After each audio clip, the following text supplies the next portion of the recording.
Doctor Manjunath ಅವರಿಗೆ BJPಯಿಂದಲೇ ಅಭ್ಯರ್ಥಿಯಾಗಿಂತ ಸೂಚನೆ ಕೊಟ್ಟಿದ್ದು ನಾನೇ ಕೊಟ್ಟಿದ್ದೇನೆ.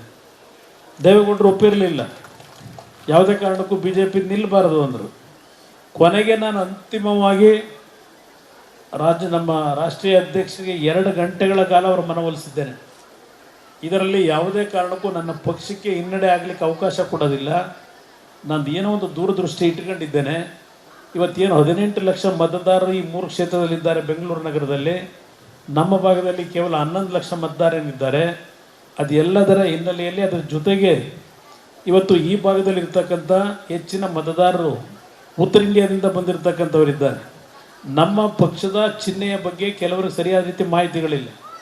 ಅದೆಲ್ಲವನ್ನು ಲೆಕ್ಕಾಚಾರ ಮಾಡಿ ನಾನು ಅವರನ್ನು BJPಯಿಂದ ನಿಲ್ಲಿ ಅಂತಕ್ಕಂಥ ಸೂಚನೆ ಒತ್ತಡ ಹಾಕಿರ್ತಕ್ಕಂಥವ್ನು ನಾನು ಹಾಕಿದ್ದೇನೆ ಹೊರತು ಅವರು ಮಂಜುನಾಥ್ ಅವರು ಏನೋ ಇವತ್ತು ಕೆಟ್ಟ ರೀತಿಯಲ್ಲಿ ಏನೊಂದು ಹೇಳಿಕೆ ಕೊಟ್ಟಿದ್ದಾನೆ. ಅವನೇನೋ ದೊಡ್ಡ ನಮ್ಮ ರಾಮನಗರ ಜಿಲ್ಲೆ ಅಭಿವೃದ್ಧಿ ಮಾಡಿರ್ತಕ್ಕಂಥವನು, ಅವನ ಹೆಸರನ್ನು ಹೇಳಲಿಕ್ಕೂ ನನಗೆ ಇವತ್ತು ಬರೋದಿಲ್ಲ. ಇವತ್ತು ಒಂದು ಮಾತು ಹೇಳ್ತೇನೆ, ಇವತ್ತು ನಿಲ್ಲಿಸಿರ್ತಕ್ಕಂಥದ್ದು ಅವರು ಈ ಚುನಾವಣೆಯಲ್ಲಿ ಗೆಲ್ಲಬೇಕು. ಈ ಚುನಾವಣೆಯಲ್ಲಿ ಈ ಒಂದು ಕ್ಷೇತ್ರದಿಂದ ಒಬ್ಬ ಉತ್ತಮವಾದಂಥ ಒಬ್ಬ ವ್ಯಕ್ತಿ ಸಮಾಜಕ್ಕೆ ಕೊಡುಗೆಯಾಗಿ ಭಾಗದ ಜನತೆ ಕೊಡಬೇಕು ಅಂತಕ್ಕಂಥ ದೃಷ್ಟಿಯಿಂದಲೇ ತೆಗೆದುಕೊಂಡಂಥ ನಿರ್ಧಾರ. ಚುನಾವಣೆಯಲ್ಲಿ ಎದುರಿಸಲಿಕ್ಕೆ ಸಿದ್ಧ ಇದ್ದೇವೆ. ನಿಮ್ಮ ಮಾತುಗಳು, ನಿಮ್ಮ ಗರ್ವ, ನಿಮ್ಮ ಹಣದ ದುರಹಂಕಾರ ಏನಿದೆ ಅದಕ್ಕೆ ಜನತೆ ಪಾಠ ಕಲಿಸ್ತಾರೆ ಅಂತಕ್ಕಂಥ ನಂಬಿಕೆ ಇದೆ.